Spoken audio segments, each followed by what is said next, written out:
মূল কথাটা হচ্ছে যে আমরা যেটা ভাবছি আমরা ভেবে করি সেটা আমরা ভেবে করি না। বেশ, এটার এরপরে মানে এটা তো বুঝলাম। যেমন তোকে আমি যদি বলি যে দুটো অপশন আছে, একটা কয়েন টস করব, যদি হেড পড়ে তাহলে তুই 50 টাকা পাবি, টেল পড়লে কিছু পাবি না। টেল পড়লে কিছু পাবো না, পাবি না।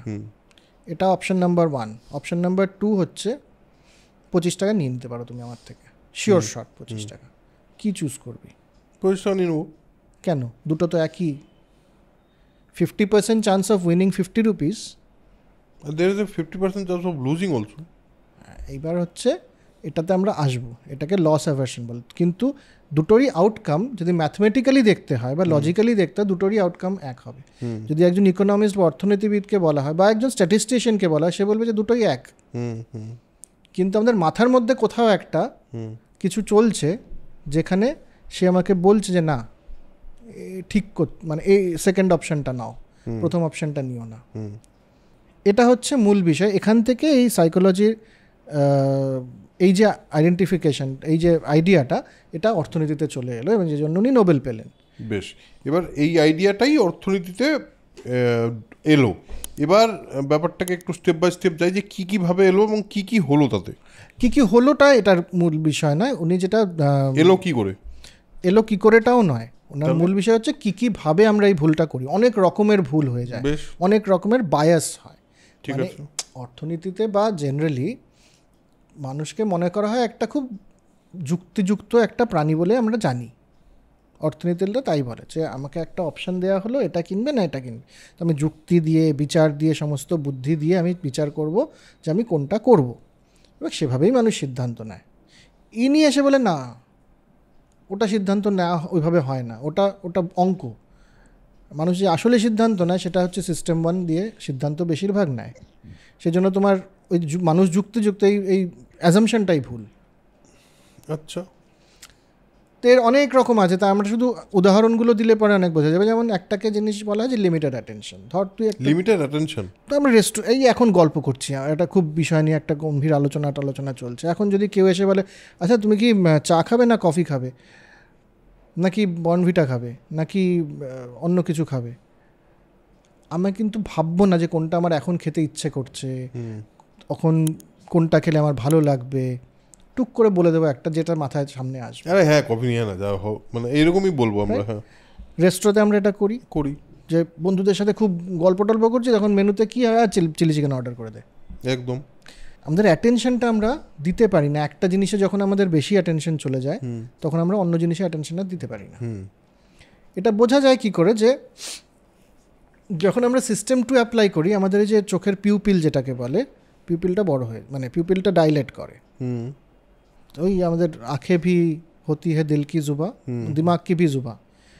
সিস্টেম 2 দেখার এই জন্য যারা আগে ব্যবসা করতে যেতেন, যারা ট্রেডার, তারা চশমা মানে সানগ্লাস পরতেন।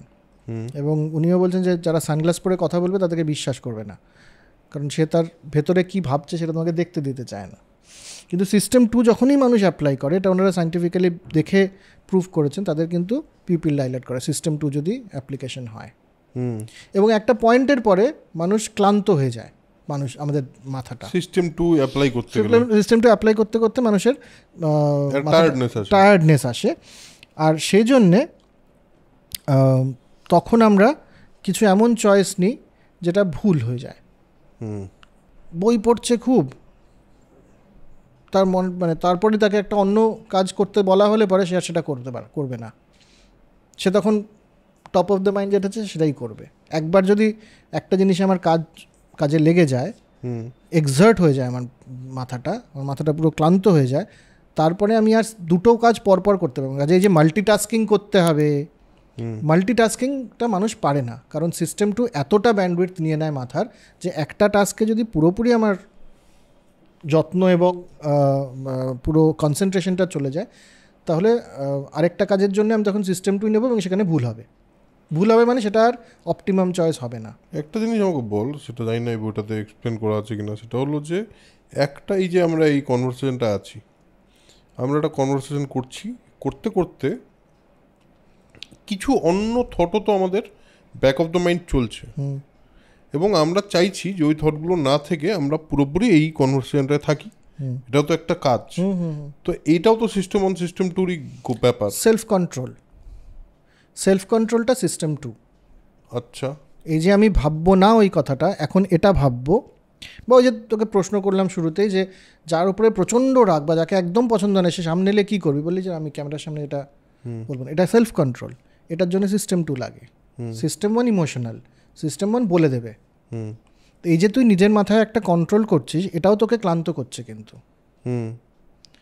এসব কারণেই আমরা এতে চলে যাই, সিস্টেম 1-এ চলে যাই, যে আমরা ক্লান্ত করে ফেলছি মাথাটাকে। ওই যে তুই সবসময় বলি যে মানুষকে না ভালনারেবল থাকতে হয়। আমার যে ইমোশনটা আছে, আমার যে ভালো লাগছে বা খারাপ লাগছে, এটা ব্যক্ত করতে হবে বা এটাকে এক্সপিরিয়েন্স করতে হবে। কারণ যদি না করি তাহলে আমি কন্ট্রোল করছি নিজেকে। আর যদি আমি কন্ট্রোল করি, আমি সিস্টেম 2-কে এমপ্লয় করছি। সিস্টেম 2 এমপ্লয় করছি মানে আমার মাথা ক্লান্ত হয়ে যাচ্ছে ওই নিজেকে কন্ট্রোল করতে গিয়ে। তখন আমি কাজের জিনিসে আর মনোনিবেশ করতে পারবো না। তখন আমি কাজের জিনিসটাও ইনস্টিংটিভলি করবো, যেটা ঠিক হবে না। রাইট।